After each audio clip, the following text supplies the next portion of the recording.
Alléluia. Oh, shalom, shalom, Église. Shalom, peuple de Dieu. Shalom à tous et à toutes. Soyez encore les bienvenus dans notre émission Elle parle de Christ et vie pratique. Oh, nous sommes déjà au mois de mars, le mois de la femme. Je crois bien que vous passez un excellent mois, n'est-ce pas? Alors, pour nous chahuter un peu, nous sommes passés d'une journée à un mois. Ah, nous les femmes, nous sommes vraiment exceptionnels, vraiment exceptionnels. Alors, je bénis encore le Seigneur pour ta présence à cette émission. Je crois bien que tu es bien installé, que tu as pris, tu peux te mettre à part pour passer ce moment dans la méditation avec moi. Nous sommes dans un temps de méditation et quand on veut être avec quelqu'un qu'on aime, dans une certaine intimité, on se met à part, on s'écarte, on s'éloigne de tout bruit, de toute distraction. Alors vraiment, je vais t'inviter à le faire parce que nous voulons être en intimité avec notre Père. Vraiment, essaie de te retrouver dans un endroit où tu ne seras pas dérangé et nous allons pouvoir méditer ensemble sur la parole de Dieu. Et je vais également t'inviter à pouvoir partager ces moments à une sœur, à une voisine, à quelqu'un que tu as sur ton téléphone, un contact que tu as sur ton téléphone. Vraiment, partageons-le. Je crois bien que le Seigneur nous parle à tout. En tout cas, moi, je suis vraiment béni de passer ces moments dans la méditation. Je suis vraiment béni. Je crois que tu l'es également. Alors, ne le vis pas seul. Ne le vivons pas seul. Partageons ces moments et tout pour la gloire de Dieu. Amen. Amen. Alors, si tu es confortablement installé, nous allons pouvoir prier et commencer notre temps de méditation. Gloire à Jésus. Éternel Père, excellent Père d'amour, nous te bénissons. Papa, merci pour ce temps que tu nous accordes par ta grâce. Merci pour ces moments que toi, tu connaissais depuis l'éternité et tu l'as mis à part, afin que nous soyons là et que nous puissions t'écouter, écouter ta parole, écouter ta voix. Merci Seigneur, toi qui es le maître des temps et le maître des circonstances. C'est toi qui as disposé le temps de ma sœur, le temps de mon frère, mon temps, afin que nous puissions tous ensemble être là dans ta présence. La Bible déclare, là où 2 ou 3 sont assemblés en ton nom, tu es là. Et sur cette chaîne, sur cette plateforme, nous nous assemblons en ton nom. Nous te croyons au milieu de nous, nous te savons au milieu de nous. Merci Saint-Esprit d'être au contrôle de nos pensées, d'être au contrôle de nos paroles, d'être au contrôle de tout ce qui se dira durant ce temps de méditation. Merci de parler à chacune de nous, à chacun de nous. Merci de parler à nos cœurs. Et que cette parole, Seigneur, nous puissions la vivre au quotidien, car ta volonté est que cette parole produise du fruit en nous. Merci, Saint-Esprit, pour ton aide précieuse, parce que nous savons, nous ne le pouvons pas sans toi. Alors que toute la gloire te revienne. Merci de glorifier Jésus, car il ne s'agit que d'un seul, de Jésus, durant ces moments. Merci pour tout. Dans le nom de Jésus, nous avons ainsi prié et rendu grâce.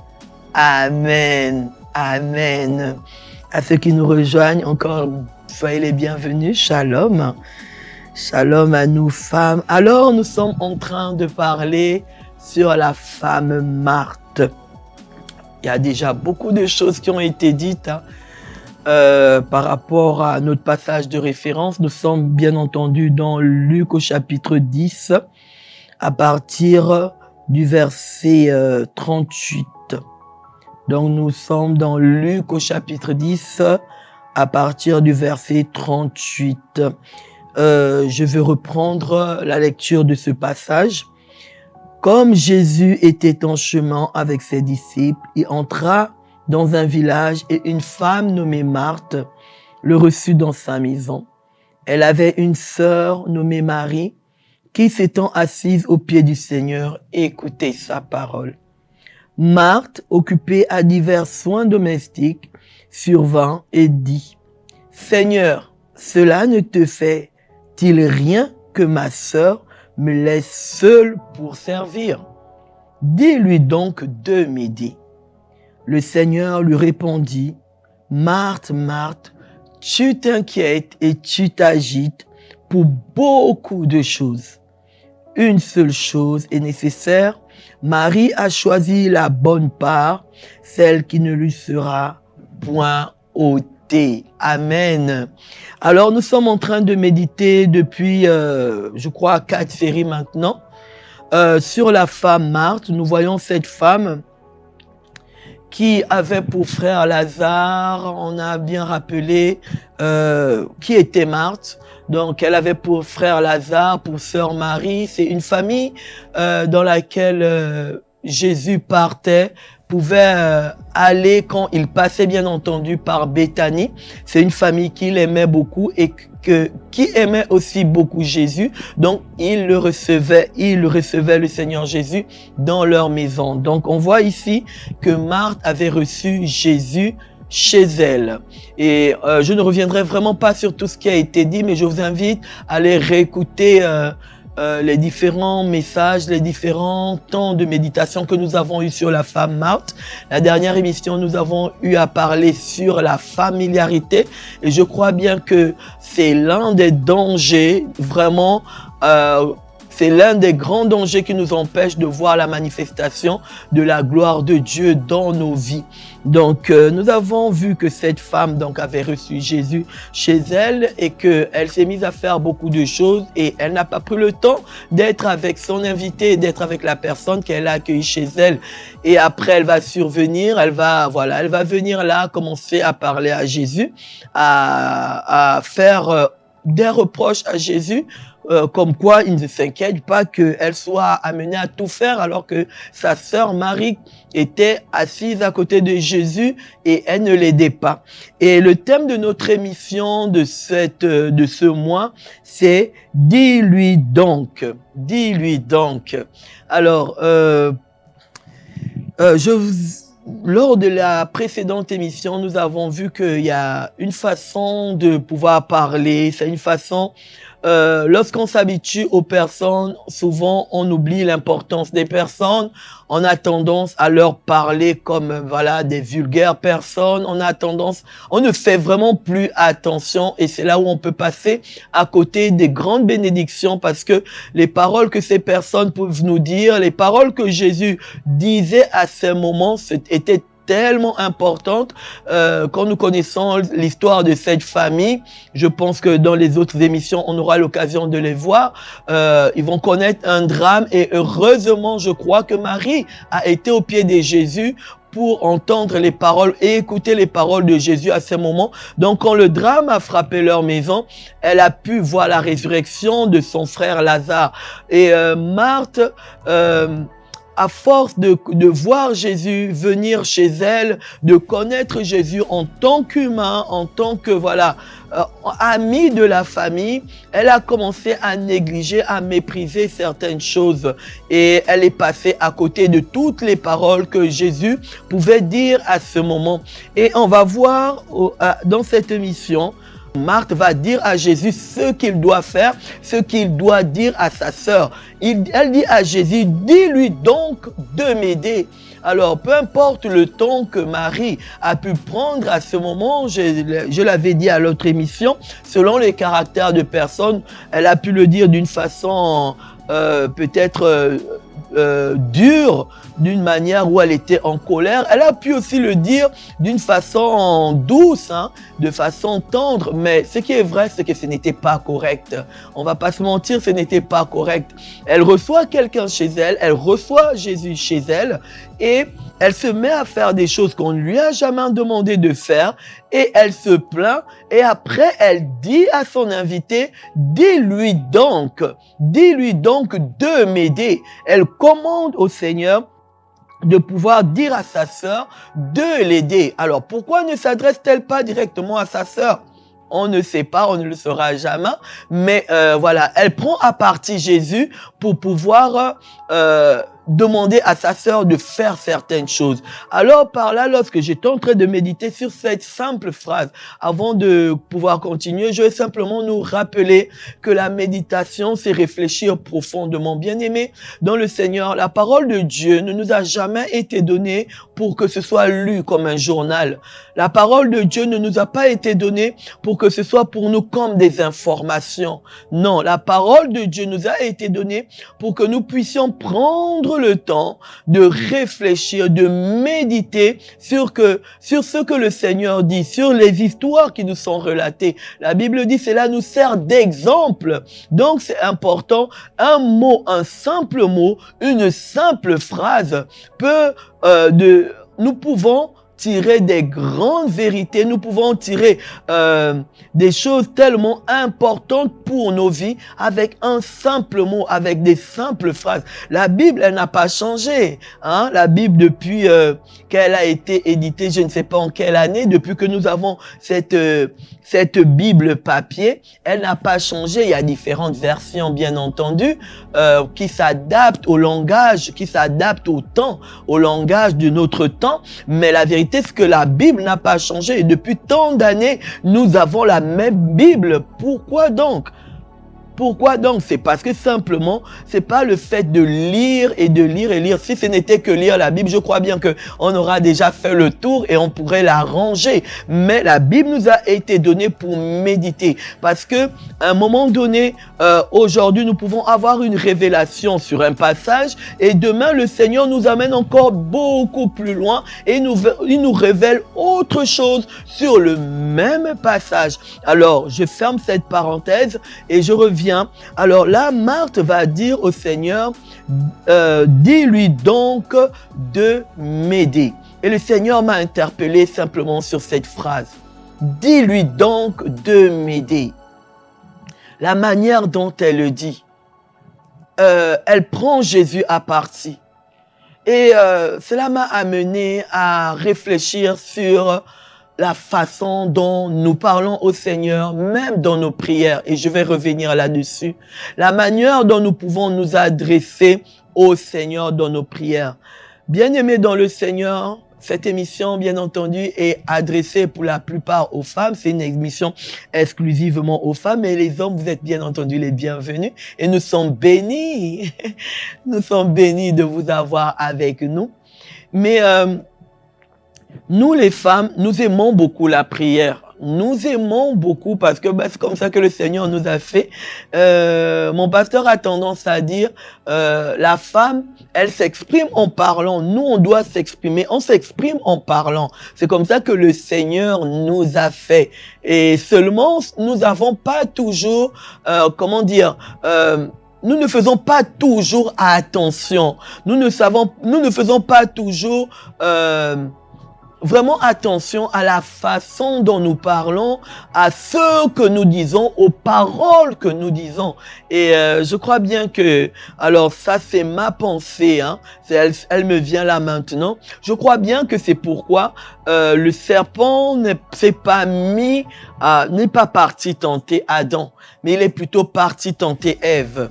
Parce que il savait que la femme est un être communicatif. Elle communique, elle dialogue. Elle aime bien ça, dialoguer. Et ce n'est pas mauvais. Je suis en train de dire vraiment sans porter de jugement aux femmes, ce n'est pas mauvais. Le Seigneur nous a conçus comme ça. Nous avons besoin de nous exprimer. Nous avons besoin de dire des choses. Et c'est important aussi de le dire. Seulement, faisons attention à quand le dire, à comment le dire, à qui le dire. C'est très important pour nous femmes. Nous voyons dans ce passage que Marthe vraiment a occulté beaucoup de choses. Elle a oublié beaucoup de choses. Moi, comme je vous l'ai dit dans la précédente émission, c'est comme si elle s'était perdue à un moment donné. C'est comme si, à force de faire tellement de choses, elle s'est perdue. Marthe va dire à Jésus, dis-lui donc de m'aider. C'est comme nous, dans la prière, nous rentrons dans la prière, nous disons que nous allons prier, nous aimons la prière, nous aimons être en présence de notre Père, nous aimons être avec notre Seigneur. Mais quand nous rentrons dans la prière, qui est un temps d'intimité, qui est un moment où nous devons beaucoup plus écouter, nous devons normalement beaucoup plus écouter, parce que la prière, certes, est un dialogue, certes, c'est une communion, certes, c'est une communication que nous avons avec notre Père, mais c'est lui qui sait très bien ce qui nous convient, c'est lui qui sait très bien ce qu'il nous faut, c'est lui qui sait très bien nos attentes. Et normalement, lorsque l'on rentre dans la prière, nous devons prendre le temps d'écouter beaucoup plus que nous parlons, beaucoup plus que nous nous exprimons verbalement. Nous voyons que les femmes, nous rentrons dans la prière et c'est vrai que, alors, nous nous mettons à parler et nous pouvons être comme Marthe, commencer à dire au Seigneur ce qu'il a à faire. Nous commençons à dire à Dieu ce qu'il a à faire, comment il doit agir. Et cela n'est pas correct. Cela n'est pas du tout correct. Marthe va dire à Jésus, dis-lui donc de m'aider. Nous, quand nous pouvons rentrer dans la prière, nous pouvons dire au Seigneur, fais ceci. Pourquoi ne vois-tu pas que je souffre? Ne vois-tu pas que je suis malheureuse? Ne vois-tu pas que je passe par des difficultés? Ne vois-tu pas que je passe par des circonstances? Ne vois-tu pas que mon époux ne s'occupe plus de moi? Mon époux m'a abandonné. Ne vois-tu pas que mes enfants ne m'écoutent pas? Ne vois-tu pas? Ne vois-tu pas? Alors, je viens nous dire déjà que ce n'est pas ça la prière. La prière n'est pas un lieu de plainte. La prière n'est pas un lieu de défoulement. La prière n'est pas un temps où nous venons, déverser toute notre amertume, toute notre, tout ce que nous avons dans le cœur. Oui, il faut parler à Dieu. Entendons-nous bien. Entendons-nous bien.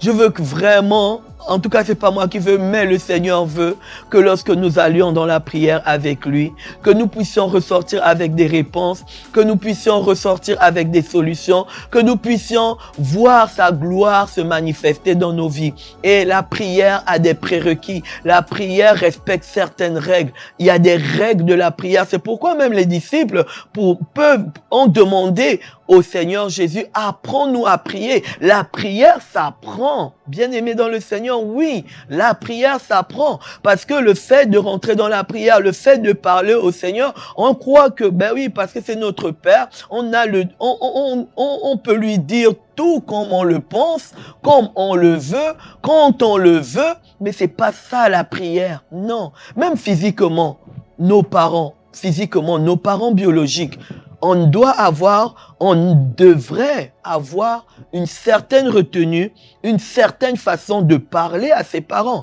La Bible demande aux enfants d'honorer, de respecter ses parents. C'est pas parce que nous sommes dans un monde qu'on dit évolué qu'on se doit de dire des choses, tout ce qui nous vient par la tête. Et comment ça nous vient par la tête? Et nous le disons comme ça, nous n'avons plus de filtre. Non, non. Non, on ne dit pas à Dieu ce qu'il doit faire. Le Seigneur sait très bien ce qu'il a à faire dans nos vies. Le Seigneur sait très bien à quel moment il doit agir dans nos vies. Le Seigneur le sait même mieux que nous-mêmes. Il le sait mieux que nous-mêmes. Marthe va dire, dis-lui donc de m'aider. Non. Elle n'avait pas à donner des ordres au Seigneur. Nous n'avons pas à donner des ordres au Seigneur. Nous n'avons pas à dire au Seigneur ce qu'il devrait faire. En général, nous sommes dans un monde, dans des sociétés, notamment en Occident. Bon, après, je ne connais pas d'autres contrées, mais notamment en Occident, et cela est dommage. Nous connaissons beaucoup nos droits. Et c'est bien, il faut connaître ses droits. En tant qu'enfant, nous devons connaître nos droits, que ce soit en tant que citoyen, que ce soit en tant que femme, que ce soit en tant qu'employé, que ce soit en tant qu'épouse, que ce soit en tant qu'enfant. Vraiment, nous devons connaître nos droits. C'est bien. Mais il faut savoir qu'aux droits sont rattachés des responsabilités et des obligations. Oui, il faut le savoir. Souvent, nous nous focalisons sur nos droits. Peut-être Marthe pensait qu'elle avait le droit de dire au Seigneur ce qu'il a à faire. Parce qu'il était chez elle, il était venu lui rendre visite et que peut-être elle pensait, alors là, je vais faire simplement des suppositions, parce que la Bible ne nous le dit pas, que sa sœur, si elle demandait à sa sœur de l'aider, peut-être sa sœur n'aurait pas voulu l'aider. Donc, elle a peut-être choisi de passer par le Seigneur, par Jésus, pour que lui, il le fasse et pour que Marie puisse obéir. Ça peut être légitime si on veut, mais elle n'a pas à le dire. Elle n'a pas à le dire. Comme je l'ai dit, déjà, personne ne lui avait demandé de faire tout ce qu'elle faisait. Vous voyez, les mots sont forts dans ce passage. Le Seigneur, quand il lui répond, il dit « Tu t'inquiètes et tu t'agites. » Tu t'inquiètes et tu t'agites. Déjà, la Bible nous demande de ne pas nous inquiéter. Hein? La Bible nous recommande de ne pas nous inquiéter. De ne pas nous inquiéter. De quoi nous allons nous vêtir dans le livre de Matthieu. De quoi nous allons manger. De quoi sera fait le lendemain. Car le lendemain prend soin de lui-même. Et dans un autre passage aussi des Écritures, la Bible va nous recommander de ne point nous inquiéter, mais de faire connaître tous nos besoins à Dieu par des prières, par des supplications et accompagnées d'actions de grâce. Alors, la prière, comme je l'ai dit tantôt, la prière, ce n'est pas venir se plaindre.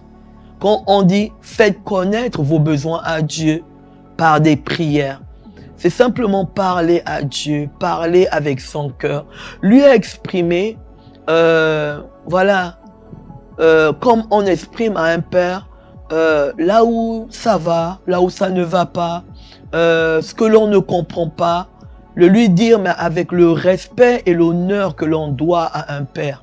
Avec le respect et l'honneur que l'on doit à un père. On ne vient pas, on ne crie pas sur un père. Oui, on peut être dépassé par des situations, par des circonstances.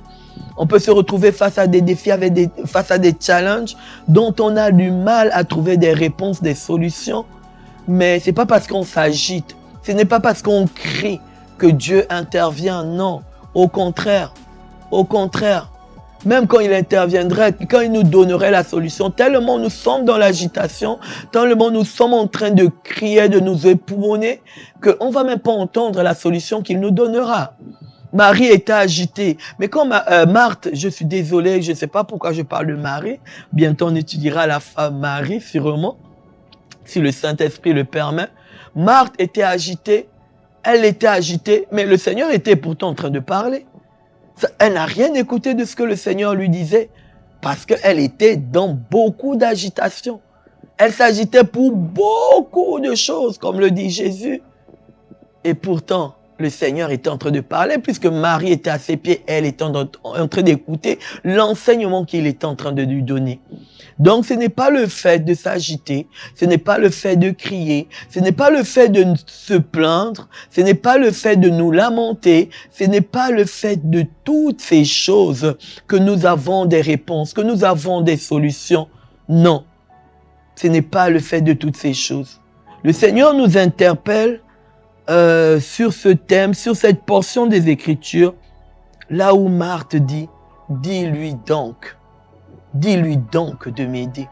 Et c'est le thème de notre émission. Dis-lui donc.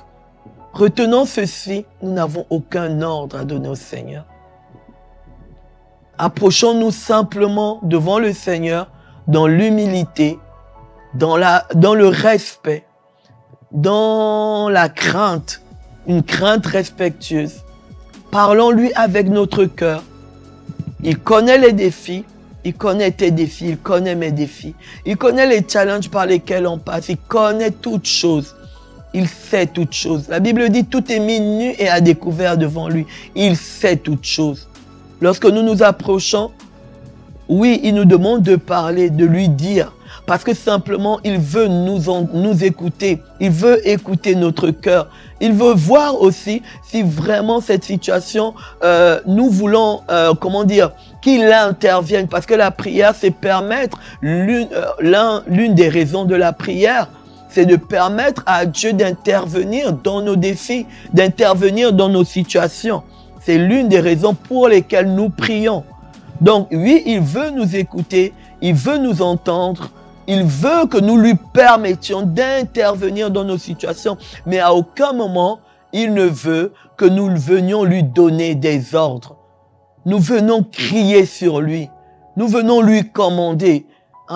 C'est vrai que l'Église, nous sommes des charismatiques, nous sommes expressifs, surtout nous, le peuple africain, nous sommes très expressifs.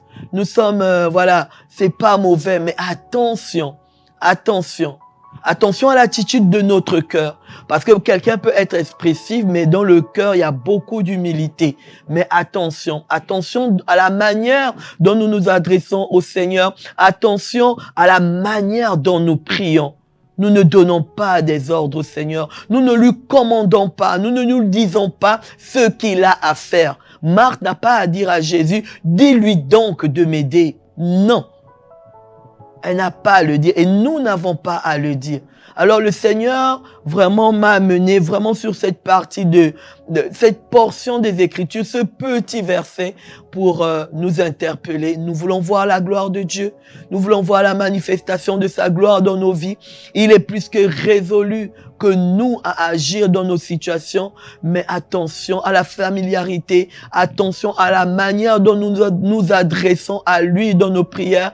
Regardons, méditons comment Jésus parlait à son Père, comment Jésus s'exprimait lorsqu'il était dans la prière avec le Père. Oui, méditons comment le Seigneur pouvait se tenir devant le Père. C'est vrai que on ne nous raconte pas, on sait que Jésus priait le matin, il priait très tôt le matin, il priait tard le soir. On ne dit pas forcément tout ce qu'il disait, c'est seulement sur le terrain, on le voit, rendre d'excellentes actions de grâce, bénir le Père pour ce qu'il a déjà exaucé sa prière, notamment devant le tombeau de Lazare, notamment en différentes occasions lorsqu'il a multiplié le pain, nous voyons le Seigneur rendre grâce à son Père, mais voyons l'attitude de Jésus, voyons l'humilité qu'avait Jésus lorsqu'il s'adressait à son Père. Et nous devons avoir la même attitude d'humilité, la même attitude de respect. Il est notre Père, c'est vrai, mais il est Dieu. Et en tant que Père, on lui doit l'honneur, en tant que Père, on lui doit du respect, en tant que Père, on lui doit vraiment... On doit s'adresser à lui d'une certaine façon. Voilà ce que le Seigneur m'avait mis à cœur. Je crois bien que tu as été béni. Moi, j'ai été pleinement, richement béni.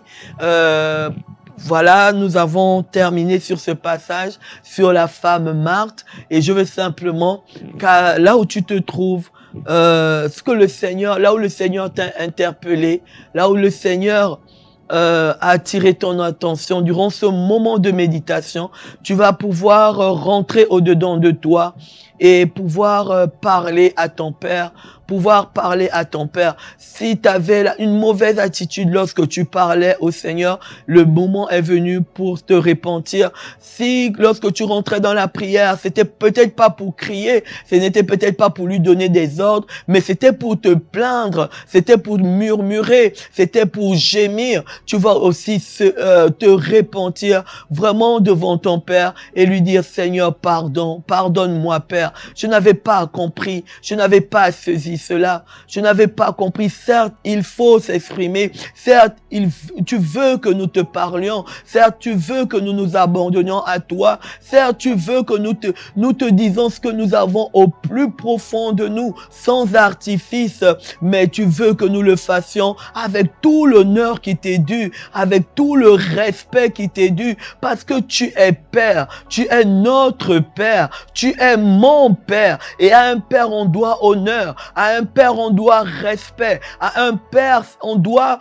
vraiment savoir filtrer, savoir se contenir, savoir parler. On ne parle pas à un père comme si on parlait à une vulgaire personne. On ne parle pas à un père comme si on s'adressait à un petit copain. Non, on parle à un père avec tout le respect, avec toute l'humilité, avec qui se doit. Alors Seigneur, je viens vraiment te dire pardon. Pardonne pour les fois que j'ai eu à te donner des ordres, à te dire ce que tu avais à faire, à te dire quand tu devais le faire, à te faire même du chantage.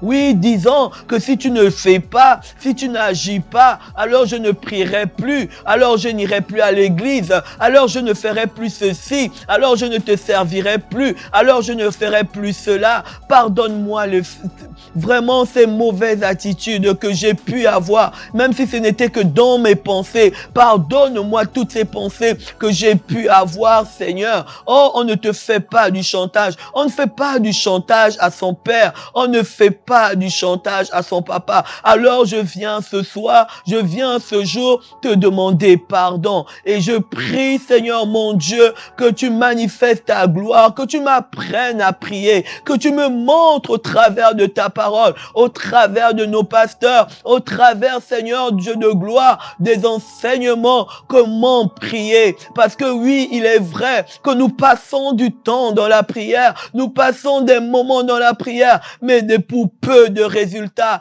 pour peu de réponses, pour peu de résultats. Alors que tu nous parles d'une saison de gloire, où tu veux manifester ta gloire, où tu veux te révéler au travers de nous. Oh Seigneur, apprends-nous à prier comme Jésus a prié. Oui, le modèle parfait, c'est notre Seigneur Jésus. Apprends-nous à te parler comme Jésus te parlait lorsqu'il se mettait en intimité avec toi, lorsqu'il se retirait pour prier, lorsqu'il était en public pour prier. Oh oui, apprends-nous à prier, Saint-Esprit. Oh, je prie ce jour pour une femme, je prie ce jour pour une femme qui ne voit pas de réponse à ses prières. Oui, de cette situation dure depuis des années, ce problème dure depuis des années. Il n'y a aucune réponse. Oh Seigneur, mon Dieu, tu nous as appris ce soir, tu nous as interpellés ce soir en nous disant de faire attention à la manière, à ce que nous disons dans la prière et à la manière dont nous le disons. Oh Seigneur Dieu de gloire, je prie que nos façons de changer, nos manières de nous adresser à toi puissent être changées, que nous prions réellement, quand notre Seigneur Jésus te rendant des actions de grâce, te parlons avec toute humilité, l'humilité de cœur, la douceur du cœur. Oui, Seigneur Dieu de gloire, je prie que cela soit ainsi pour mon frère, pour ma sœur, pour moi-même. Et assurément, nous verrons l'exaucement à nos prières. Nous verrons des réponses à nos prières. Assurément, tu nous parleras. Combien d'entre nous, Seigneur, disent ne pas t'entendre? Ah, c'est normal que nous ne puissions pas t'entendre. Pendant la prière, nous passons le temps à parler et nous ne prenons pas le temps de t'écouter. Nous ne prenons pas le temps de t'écouter. Alors, Saint-Esprit, aide-nous. Aide-nous lorsque nous nous adressons au Père, lorsque nous rentrons dans la prière, de pouvoir savoir nous taire. De pouvoir savoir nous taire. De pouvoir écouter, simplement écouter. Écouter la voix de notre Père. Écouter la voix de notre Père. Apprends-nous, Saint-Esprit. Oh, merci, parce qu'assurément, tu le fais maintenant. Tu le fais dans ma vie, tu le fais dans la vie de ma sœur et de mon frère. Tu le fais dans la vie de tous ceux-là qui suivent cette émission ou qui suivront cette émission. Oui, tu le fais. Et Père, je te bénis pour ceux-là qui, Seigneur, se sont connectés pour la toute première fois à cette émission. Oh, ma prière, Seigneur, qu'ils puissent te rencontrer. Pour ceux-là qui ne t'ont pas donné leur vie, qui ne se sont pas encore donnés à toi, alors qu'ils ont suivi cette émission. Oh, je prie, oui, qu'ils puissent te parler simplement. Qu'ils puissent te parler simplement. Oui, qu'ils puissent dire, tu es Dieu. J'ai entendu dire que tu es Dieu, que tu es le créateur du ciel et de la terre et que j'ai été créé par toi. Oui, tu es mort pour eux. Tu as donné ta vie pour eux, Jésus. Oui, ils entendent parler de toi, Jésus. Alors qu'ils puissent dire que oui, j'ai entendu parler de toi. C'est toi qui sauves, c'est toi qui délivre. C'est toi. Alors je me donne à toi. Je me donne à toi. Je veux te rencontrer. Je veux te rencontrer. Je veux te rencontrer personnellement. Si réellement tu existes, je veux te rencontrer. Et Seigneur, je prie que tu puisses les rencontrer. Oui, tu connais ce qui t'appartient. Tu as dit, les brebis entendent la voix de leur berger et elles le suivent. Seigneur, cette personne ne s'est pas connectée par hasard. Assurément, il y a déjà une rencontre qui est en train d'être faite. Alors que toute la gloire te revienne. Merci Saint-Esprit pour la direction de ce moment. Oui, nous sommes bénis. Nous sommes bénis par ta parole. Nous sommes bénis parce que tu es avec nous. Nous sommes bénis parce que tu es au milieu de nous. Nous sommes bénis. Merci pour tout, que toute la gloire te revienne. Dans le nom de Jésus, nous avons ainsi prié, rendu grâce. Amen, amen, amen. Gloire à Dieu. Je crois bien que tu as bien médité, n'est-ce pas? Alors, je nous donne rendez-vous pour notre prochaine émission.